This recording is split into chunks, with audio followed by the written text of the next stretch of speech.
Hello my dear friends.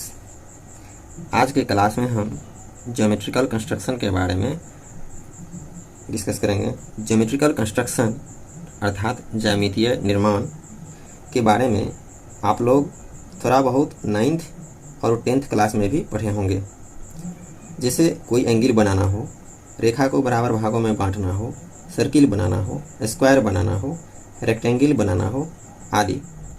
लेकिन आज इसे फिर से डिप्लोमा में भी अच्छे तरह से रिवीजन कर लेते हैं ताकि इसे आगे आने वाली विभिन्न ग्राफिक्स या ड्राइंग में भी आसानी से इसको ज़रूरत पड़ने पर फास्ट ड्राइंग कर सकें। एवं ये आपके एग्जामिनेशन पॉइंट ऑफ व्यू से भी बहुत महत्वपूर्ण है। एवं आगे के क्लास में हमें इसका प्रयोग स्केल्स एवं डिफरेंट टाइप्स ऑफ प्रोजेक्शन में देखने को मिलेंगे। इस चैप्टर में हम ज्योमेट्रिकल कंस्ट्रक्शन अर्थात ज्यामितीय निर्माण की समस्याओं को सॉल्व करेंगे, जो ज़्यादातर प्लेन ज्योमेट्री अर्थात समतल ज्यामिति पर आधारित होती है और जो इस इंजीनियरिंग ड्राइंग की तैयारी में बहुत आवश्यक होती है, जो कि इस प्रकार हैं। फर्स्ट में हम लोग देख लेते हैं बाइसेक्टिंग ए लाइन और एन आर्क अर्थात एक रेखा या एक आर्क को समद्विभाजित करना। समद्विभाजित मतलब बराबर बराबर भागों में विभाजित करना या बराबर बराबर भागों में बांटना। नेक्स्ट, टू ड्रॉ परपेंडिकुलर्स अर्थात लंबवत खींचना। To divide a line into equal parts अर्थात एक रेखा को विभाजित करने के लिए बराबर बराबर भागों में बांटना। नेक्स्ट, टू बाइसेक्ट और ट्राइसेक्ट एन एंगल अर्थात कोण को समद्विभाजित करना। Next, to construct equilateral triangle अर्थात समबाहु त्रिभुज का निर्माण करना। Next, to construct regular polygons अर्थात नियमित बहुभुज का निर्माण करना। Next, to divide a circle into equal parts अर्थात सर्किल को बराबर भागों में बांटना। Next, regular polygons inscribed in circles अर्थात वृत्तों के अंदर नियमित बहुभुज को ड्रॉ करना। नेक्स्ट, टू ड्रॉ टेंजेंट्स अर्थात स्पर्श रेखा को ड्रॉ करना। नेक्स्ट, लेंथ ऑफ आर्क्स अर्थात चापों की लंबाई को ड्रॉ करना। फ्रेंड्स, ज्योमेट्रिकल कंस्ट्रक्शन में यूँ तो बहुत सारे तरह के कंस्ट्रक्शन होते हैं, लेकिन जो आप लोगों को एग्जामिनेशन पॉइंट ऑफ व्यू से इम्पोर्टेंट हैं उनका डिस्कस हम सबसे पहले यहाँ पे करेंगे और बारी बारी से एक एक करके आपको इसका कंसेप्ट समझाने की कोशिश करेंगे। सबसे पहले बाइसेक्टिंग ए लाइन और एन आर्क। तो किसी भी लाइन को हम बराबर भागों में कैसे बांटेंगे या फिर किसी भी दिए गए चापों को हम बराबर भागों में कैसे विभाजित करेंगे, इसको हम लोग ड्रॉ करके समझने का प्रयास करते हैं। किसी भी लाइन को बराबर बराबर भागों में बांटने के लिए सबसे पहले हम एक किसी भी लेंथ का लाइन लेंगे। यहाँ पे हम लोग कोई भी लेंथ आप ले सकते हो। यहाँ पे हमने एक लाइन ड्रॉ किया है किसी भी लेंथ का और इसे हम लोग ए बी से डिनोट कर दिए। इसे हमें बराबर बराबर भागों में बांटना है। इसके लिए हम सबसे पहले डिवाइडर से ए बी लाइन के जस्ट हाफ से थोड़ा सा ज़्यादा डिस्टेंस लेंगे। हाफ से यानी आधा से ज़्यादा होना चाहिए और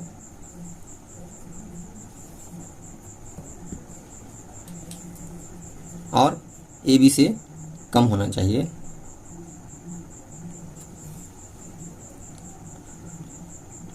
देन हम पॉइंट ए से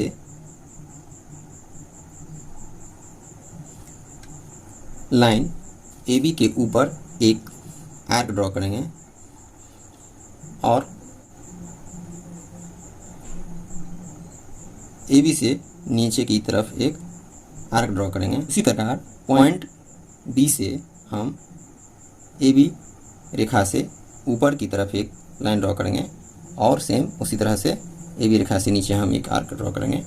और यहाँ पर हम लोग देखते हैं कि दोनों आर्क का जो इंटरसेक्शन पॉइंट है, उस दोनों के इंटरसेक्शन पॉइंट को हम लोग एक स्केल से हम लोग इसे ड्रॉ कर लेंगे। अब हम इसे सी और डी पॉइंट को मार्क कर देंगे। यहाँ पे ए बी लाइन के बीच में जो बनने वाला मेरा स्ट्रेट लाइन है वो इस पर ए बी लाइन के ऊपर परपेंडिकुलर होगा और ये यहाँ पर 90 डिग्री एंगल बनाएगा। और ए बी रेखा के मिडिल पॉइंट को हम लोग ई पॉइंट से डिनोट कर लेंगे। तो यहाँ पे हम लोग A E equal to E B equal to half A B लिख सकते हैं। इस प्रकार से हम कह सकते हैं कि C D bisects A B at right angles, अर्थात C D Rekha A B रेखा को 90 डिग्री एंगल पर समद्विभाजित करता है। तो दोस्तों, आप लोग इस तरह का ड्रॉ आप लोग पहले भी किए होंगे। नाउ अब हम लोग बाइसेक्टिंग एंड आर्क देखते हैं, यानी कोई भी चाप है उसे समद्विभाजित किस प्रकार करेंगे। जिस प्रकार से हम बाइसेक्टिंग ए लाइन में हम लोग किए थे वही method same bisecting and arc में भी करेंगे। तो इसके लिए हम किसी भी लेंथ का एक आर्क ड्रॉ कर लेंगे जिसका सेंटर वो है और इस आर्क ए बी को मार्क कर लेंगे।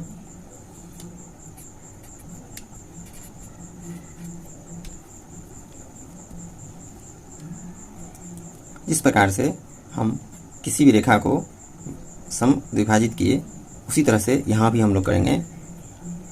ए बी लेंथ के हाफ से थोड़ा सा ज़्यादा हम लेंथ लेकर के और उसे हम ए बी के ऊपर और ए बी चाप के नीचे इंटरसेक्शन पॉइंट फाइंड आउट करेंगे।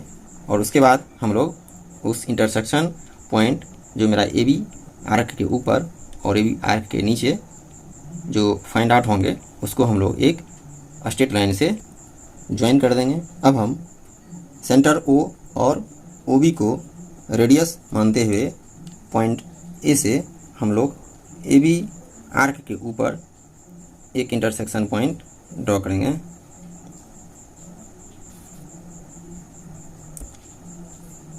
उसी प्रकार पॉइंट बी से भी हम लोग आर्क ड्रॉ कर लेंगे और बनने वाले दो इंटरसेक्शन पॉइंट को आपस में मिला देंगे। इस प्रकार हम देख रहे हैं कि यहाँ पे ए बी आर्क के दो पॉइंट सी और डी जो कि इंटरसेक्शन पॉइंट है और ये इंटरसेक्शन पॉइंट से बनने वाले straight line A B arc को बराबर बराबर दो भागों में बांटता है।